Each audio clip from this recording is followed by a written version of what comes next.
Gujarat ATS દ્વારા નવસારીમાં રહેતા 19 વર્ષીય ફૈઝાન શેખની ધરપકડ કરવામાં આવી છે. ફૈઝાન શેખ મૂળ ઉત્તર પ્રદેશના રામપુર જિલ્લાના ડુંઢાવાવાલા રાજપથ નગરનો છે. આ યુવક છેલ્લા 4 વર્ષથી નવસારીના ઝારાવાડ વિસ્તારમાં શૂટ સ્પેશિયલિસ્ટ તરીકે કામ કરતો હતો. ગુજરાત એટીએસની તપાસમાં ખુલાસો થયો કે તે ઓનલાઈન રેડિકલાઇઝેશન દ્વારા પ્રતિબંધિત આતંકી સંગઠનો જૈશ એ મોહમ્મદ અને અલ કાયદાની કટ્ટર વિચારધારાથી પ્રભાવિત થયો હતો. તેણે સમાજમાં ભય ફેલાવવા અને અરાજકતા ઊભી કરવાના ઈરાદે ચોક્કસ સમુદાયને ટાર્ગેટ કરવાની યોજના ઘડી હતી. ધરપકડ વખતે તેની પાસેથી ગેરકાયદેસર હથિયારો પણ જપ્ત કરવામાં આવ્યા છે. એટીએસ હવે હથિયારોના સપ્લાયર્સ અને અન્ય સંભવિત સાથીઓની શોધખોળ કરી રહી છે. આ ધરપકડથી મોટા આતંકી રેકેટનો ખુલાસો થાય તેવી સંભાવના છે.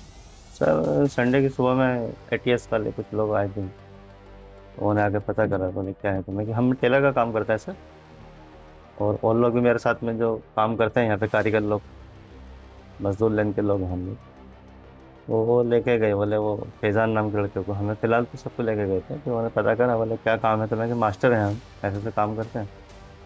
वो फैज़ान नाम के लड़के को लेके गए फिलहाल. हाँ, वो हमसे यही पता करा कितने साल से रह रहे हो, कैसे है, तो मैं कि हम फैमिली के साथ में रहते हैं यहाँ पे. हालांकि बाकी कारीगर लोग यहीं पे काम करते हैं, यहीं पे सोते हैं. फैज़ान यूपी का रहने वाला, यूपी रामपुर का रहने वाला.